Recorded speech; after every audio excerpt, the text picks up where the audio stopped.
Hey up everyone. Well, this is the first in what I hope can become a new series of videos with the initial aim of doing one each month. But if there's some big news I think needs to be out there, I may do additional short bulletins about my initial thoughts on any announcements. This won't be the usual shilling you get on most channels, and the aim as always will be to cut through the bull crap to reach what the real news is. Today I'm going to look at the motorcycle news from June 2026 in a different way, which I hope you will appreciate. Don't take it too seriously, it's all just a bit of fun. Anyway, I have to start off with the new Moto Guzzi parallel twin that's coming. Built around the Aprilia 457 engine that's built by Piaggio in India, it looks to be an A2 licensed 450cc retro parallel twin with a round headlight aimed at the sector CF Moto opened up with the MT450 Ibex. An upright riding position is about all the details we have at the minute, but it will be a departure for the Guzzi purists, and it enters a crowded market. It will probably look better than most, but it doesn't quite seem the adventure bike people have been screaming for from Aprilia, and I personally think a 450 Touareg would sell better. But what do I know, eh? What it will mean is a chain drive, non-transverse V twin in the Guzzi lineup, and probably a little higher price tag than it should have, seeing as it's all built in India, not Italy, by Piaggio. But I will bet it still has an Italian flag on it somewhere. Next, we have MotoGP, who have been hard at work, and they've had every wannabe influencer in the country riding the new QG Motors bikes, but the bike they seem really focused on at the minute is the new old hero Expulse 200 that's finally come to the UK. Firstly, let's be clear, it's not a new bike. It's been around for years in India, and it was old tech then, and that is good in some ways. I, like many others, saw it and thought, could we have a new version of the old Honda XL185? Well, the good news is that it's closer than anything else on the market, but the bad news is that over 45 years of intense research and development has made it a whole 50 kilos heavier. So basically, it's like riding an XL185 with a passenger all the time. And yes, I know electric start adds some weight, but come on, 50 kilos heavier? Really? Why? It's absolutely ridiculous, and it should be so much better. Having said that, it brings entry-level adventure bikes to a whole new audience, and I think it will be a popular bike at the price it's being sold at. It bridges a gap between commuters and trail bikes and comes in at a price that even makes the Chinese bikes look expensive. They put the Pro version on stilts to give it more ground clearance, but that does mean a higher seat height. I guess any research and development costs were recouped a long time ago, so they can cut margins at just above the break-even mark, knowing that they have the 440 coming soon. Theoretically, that is. India have been waiting for years for the 440. There have been some more spy shots and talk of testing in the Himalayas with Ross Branch and Nacho Cornejo, but if it's only got the 27 horsepower engine of the 440 hunk, I'm sure the Kalahari, Ferrari and Nacho didn't have to test their brakes much anywhere on the trip. If you enjoyed the video, please try to remember to like, subscribe and share it wherever you can, and come and join us on the Ko-fi page for more. For now, just grab a cuppa. Next we go to Honda, who still haven't figured out how to stop the CB1000F, CB654, 750 Hornet and others burning excessive oil. Their recall is bonkers, to be honest. The dealers have been told to simply change the oil and just top it up, with Honda adding, keep an eye on it. There is no fix, because they simply haven't figured out what's causing it, and they don't want to lose half the range by stopping production until they figure it out. The sad thing really is that if they don't know, they are blind. This has become an increasing problem caused by the thin ring system that they have used on many modern Hondas, and it does have advantages, but it also has a downside. The oil rings compress and stick very easily, and the sprung compression rings lose their spring if they get too hot, which in a bike engine is a pretty obvious flaw. Lonson have copied the system, as have Gaukin, and they have both inherited the same problems. I wonder if Keyway will change the Gaukin pistons and rings now they have bought the company out. Keyway purchased both the Gaukin and Brixton brands and ruined one of the better bikes coming out of China. They've neutered the engine of the 1200 and they managed to kill about 25% of the power on the Brixton Cromwell engine, so whatever they've done inside, it's quite major. The Keyway takeover of the Gaukin and Brixton brands has pushed them up the table when it comes to the biggest manufacturers in China, but only time will tell how all of it works out. This now creates a giant company with QJ Motors owning Keyway, so there are 4 layers of shareholders that then all fall under the umbrella of the Geely Group. That is a lot of shareholder dividends to pay out. Rear, who have redesigned the 500 Aventura and stolen its huge fuel tanks while still managing to make it heavier. Then we have the Riehu 307 Aventura, which so far does not live up to its promises.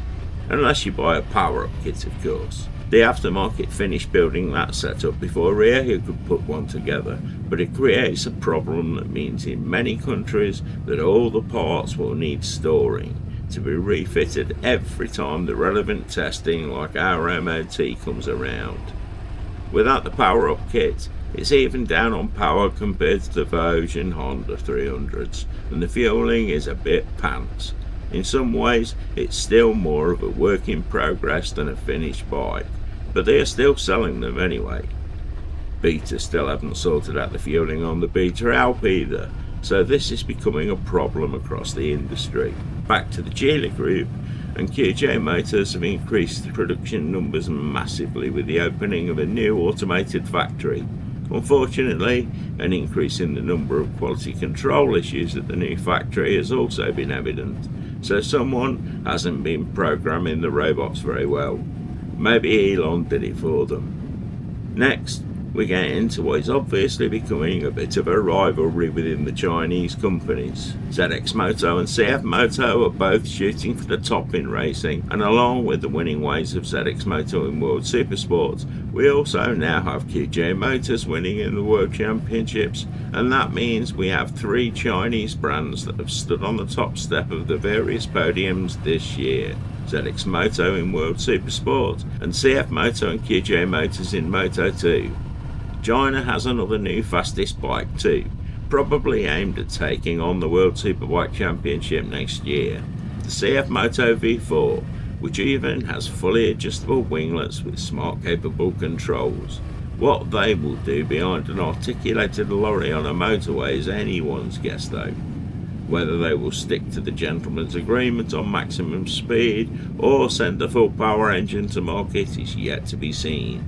Keyway haven't been doing so well this year in what used to be the Supersport 300 class. With all the rule changes, they have been down the field, but after winning in 2025, I'm sure they will get back there soon. But it might be that this highlights the problems of losing your best designer. Talking of which, ZX Moto continue to win, but the redesign of the 820RR has put delays on everything. Although I'm now told that there are 200 of the 820RR in Europe and some in the UK. But that means there's a problem.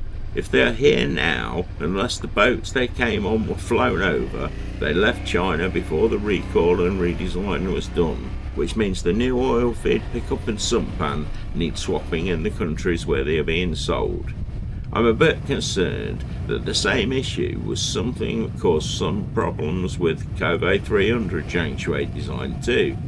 A lack of baffles in the sump of a race bike where the oil is thrown around constantly as the bike is leaned over, and an oil pan pickup that is prone to shake loose on 2 different bikes shows that maybe some things are being overlooked.